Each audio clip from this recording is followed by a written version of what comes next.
Today's the start of the P.H.A.T. Panhandle Adventure Trail. And we'll go all the way as far as I can to the east coast here in Jacksonville before we get started. Watch a little sunrise, get some gas, and then we're off. To show you how affordable adventure riding can be, I'm also going to be tracking the expenditures throughout the entire trip, along with other helpful statistics. 7:18 in the morning, 61.5 degrees with 79% humidity. To get to the starting point in Amelia Island, we'll have to cross the St. Johns River on the Mayport Ferry. Gotta pay the man, $6 a motorbike. This is what we'll be riding this trip. So we're on Adventure Bike. BMW G310GS.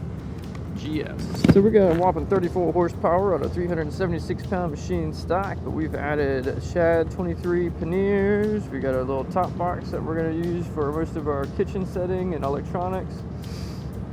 I used the left pannier for food, the right pannier for clothing. All my tools stay up on the front pouches. Toiletries in the tank bay. Navigation from BMW with the Nav 6 and heated grips from BMW, and everything else is aftermarket accessories, which you can see in other videos. If you really wanted me to break it down, like the Trans-American Trail video, I go down everything I've done to the motorcycle. Get across the river, shoot down the A1A up the Fernandina Beach at the beginning of the P.H.A.T.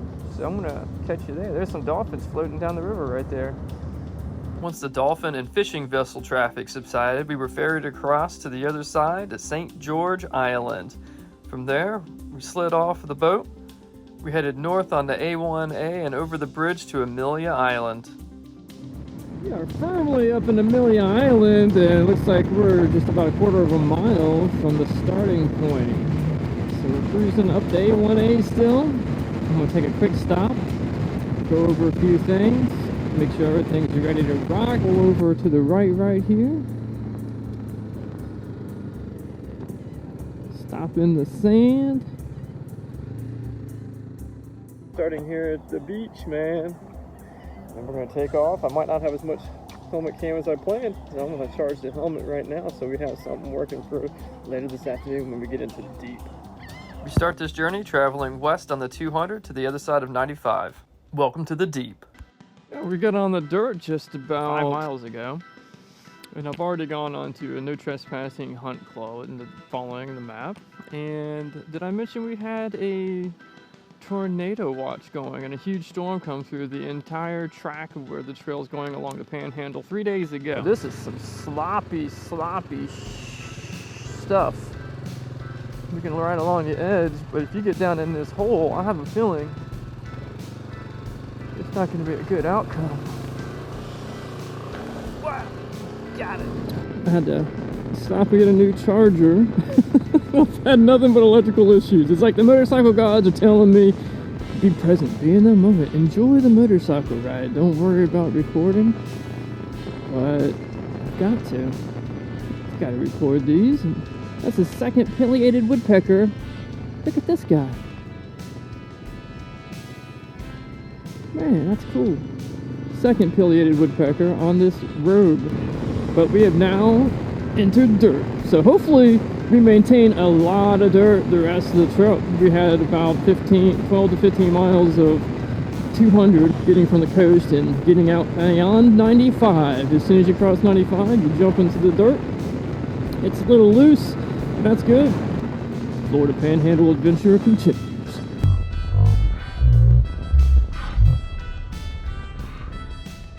As you can tell. This is non-stop adventure, baby.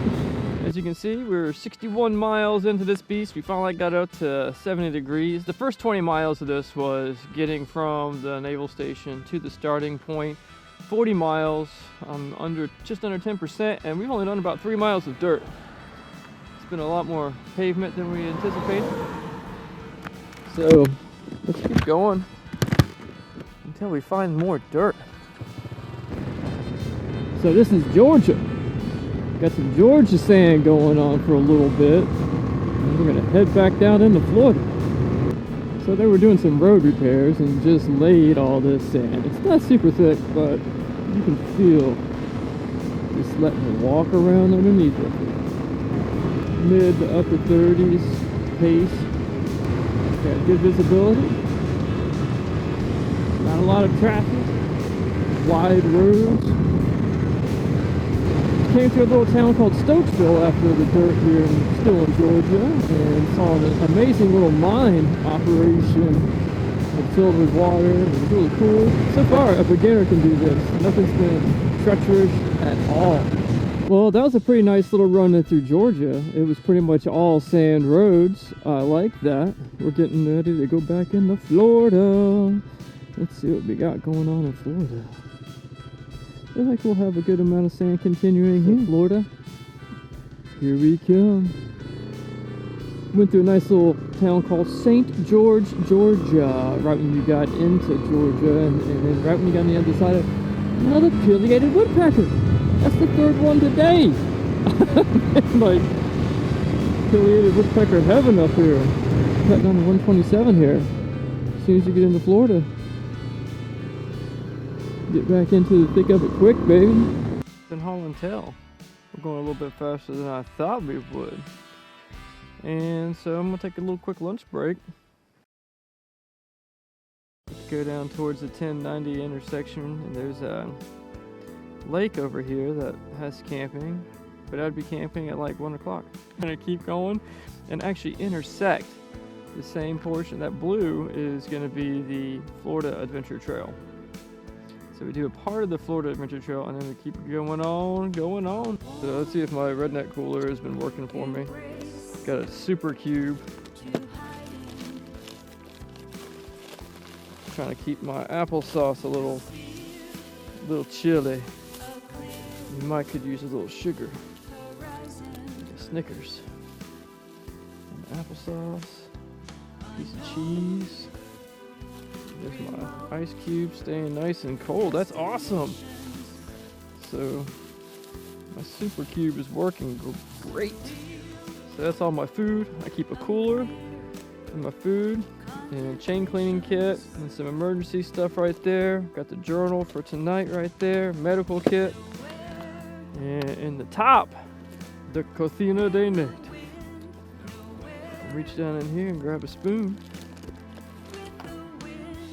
Get some applesauce on. Alright guys, bye-bye. Well, you never know with these guys, right? Let's just hope for the best. There's gravel on the bottom. It's thin all the way. Yeah, I think they do a good job maintaining the water holes and making them pretty manageable when you get into the National Forest. This is National Forest Road 277. We are now at 10:42, still early in the morning. Notice how we are on the blue and yellow trail at the same time. So we're doing a part of the fat and a part of the fat gate. Getting up to 75 degrees. I like it. It's a little rough on the terrain. You know, the redundancy is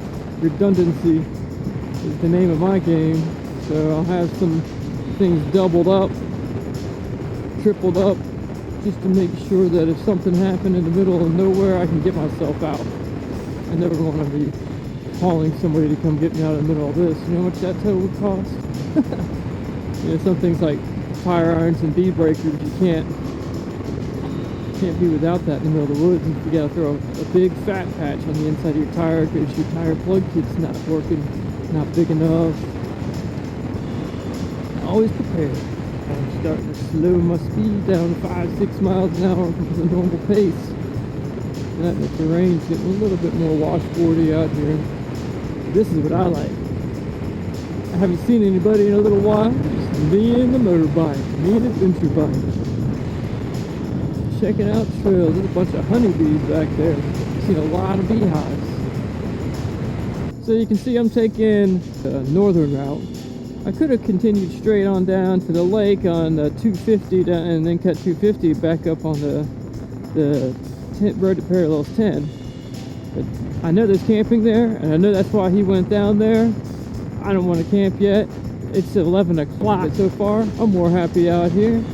It goes through the center instead of the perimeter of the National Forest. paralleling Interstate 10. So this reminded me when I was a kid traveling to Michigan with the family. I'd always daydream about being on a motorcycle paralleling the side of Interstate and all the jumps and stuff I could take. I'm actually kind of doing that. I'm ripping dirt right next to the interstate. I'm still running the kind of big blocks. I think I'm not getting the mileage that I really want out of them. I think I'm going to transition back to the Bridgestone AX41s next time.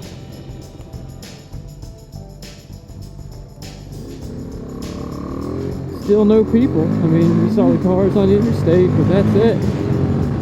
263. Uh-oh. Having a nice time going down the trail at a decent clip, and this is going to be, so you can't go into that, but we can try to ride next to it and see if we get any stiction with the tires. Ooh! I don't know if it's better to try to stay on this. So far it has been. Somebody lost a whole tire up in that big one up there. It's really not. Made it through those little mud holes over there. They weren't as bad as I thought. More concerned about these guys. Looks like we can stay kind of to the side and we'll give it a shot. But my Cena battery just went dead because I didn't get to charge it fully. Last time I just wanted to get a few clips, but everything's been pretty good and exciting and just fast paced and moving along quick here. So let's see what happens getting to the other side of this beast. Hopefully I don't have another video coming up too soon. This is after I got unstuck. It went over my panniers. Hopefully the bike still starts. Oh man. It's not that deep. It's just if you get in a soft spot, you're in a soft spot. Sank. It's not even that deep. Now that I've had to walk through it 4 times, it's not that deep. But if you slow down or you hit a deep spot, like there's one deep spot over there.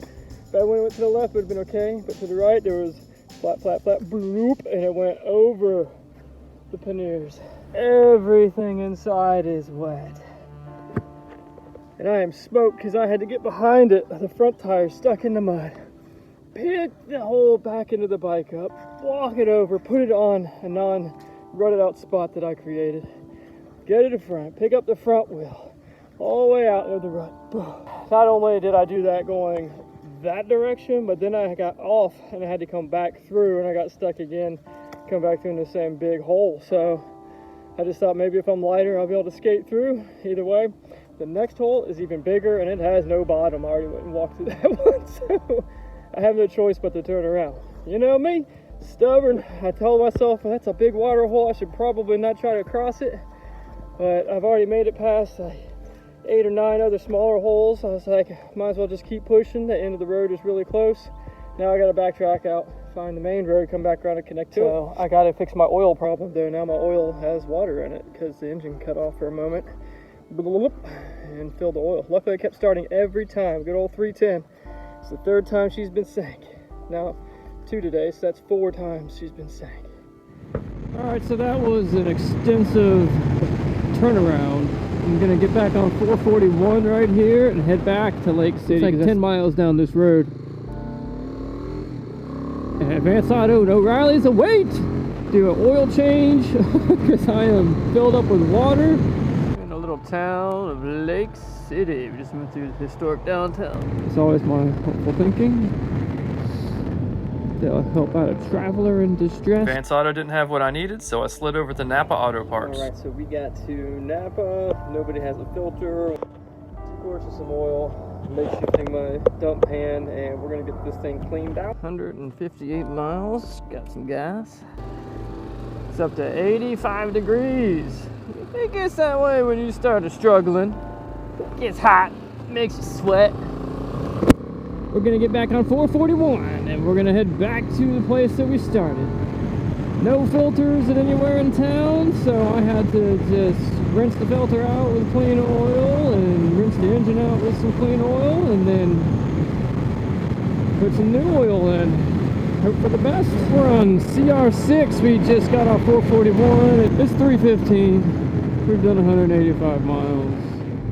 The only problems I've had is the problems I've created, and that's going through a water hole by myself that I have no experience with. But if I was 10% less strong, if I was 50 pounds heavier of a motorcycle, I wouldn't have got out. I'd still be sitting there. As soon as I got out of that, I got into some of the most crazy pollen. I don't have allergies, but I can't breathe. My right eyeball is like seizing shut. It's horrible. So I wonder what kind of pollen I got in. It doesn't matter now. I'm in beautiful land, all by myself. Sugary dirt roads with palm trees and swamps. Just saw Ingrid carry away a snake a second ago. That was an exciting animal adventure. Let's see what we got going here. Somebody leaving little divots. Let's see what the next challenge is. I'll learn my lesson about the water. Let's see if we get any situations I can learn about the sand. So it's pretty swampy area around here. It feels like it just could splash up over top of you and spill over the road. Oh wait, it is! But it's not like we were encountering earlier. This has got like a few inches, not a few feet. We're up at 143 feet. There's still water running and crossing the roads, but I'm not seeing as much collection in the roads as we did earlier. But this is fun. It's pretty terrain. Chop it down to the 30 miles an hour range. And I'd say in the next 2 hours we're going to start looking for a campsite. I don't even know how far across I am right now, or where I am. I haven't zoomed the map out in a bit. We're way up on the Georgia line, right below Valdosta. Look at this big giant beast, man. That thing's bigger than a house. He's out here scooping some dirt. But that thing's ginormous. They had to have built it out here. But there's so many like little patches of bugs and things that are just pow, hit you in the face. I have goggles, I just have yet to put them on and run the goggles. Quick break out in the dirt has more dirt that way, more dirt that way. A beautiful bridge to catch some fish off of. So it's a being present moment. That's a nice little setup. Come out on the bridge, find a piece of shade. Yeah. Catch a fish. I found a better place for fish further down the road. Learned my lesson. Especially when you can actually see fish swimming in the freaking water. Look at this guy.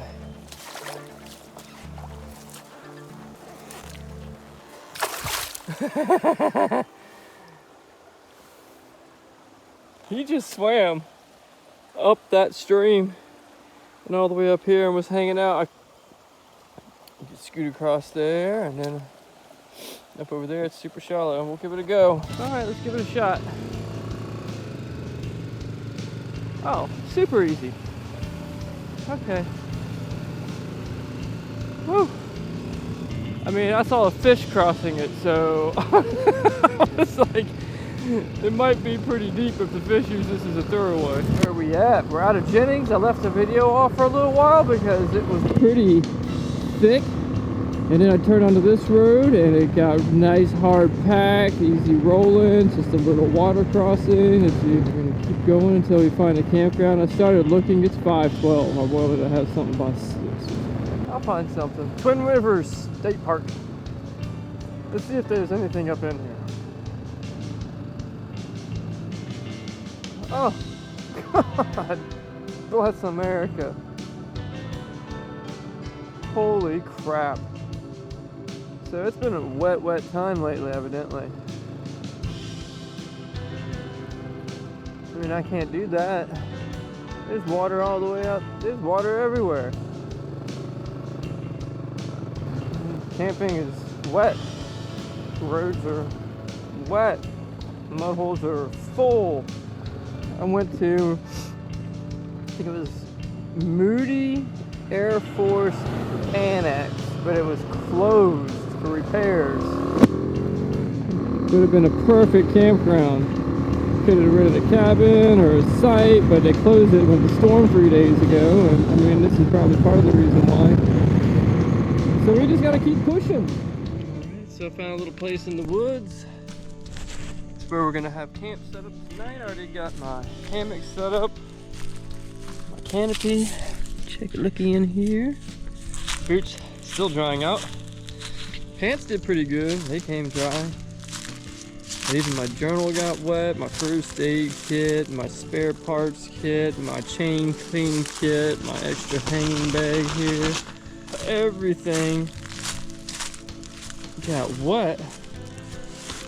And this sand, I can't get the sand out of here. It's like some kind of sticky sand. My sinuses, I've never had allergies in my life until I got into that forest, and all of a sudden, I can't stop dripping snot. It's horrible. My nose is all red and rashed up, and I'm sneezing every few minutes. So we're gonna sit down. They had 7 inches of rain here the other day. I went to Moody, and Moody, Air Force Annex, it was a nice little grassy pond, they call it, and it had cabins and campsites and all this stuff, but it was closed because of the storm that came 3 days ago. So maybe I did hit the timing just a little bit off. Maybe I went where I balanced between too wet and too dry. Too wet, everything's deep and slimy, and too dry, it's just deep, deep sand. It's hard to negotiate. I think I'm pretty well balanced, but a little bit on the wet side. So, I'll enjoy it anyway. We've got pretty good distance today, almost 250 miles, and it's almost 7 o'clock. Not too many bugs here, just a few gnats, mosquitoes, poison ivy. Lunch pail here, which I stacked full of MRE goodies. Even my bags got wet inside of here. It's crazy. So we're gonna eat. We're gonna hit the rack early and enjoy the peaceful sounds of nature.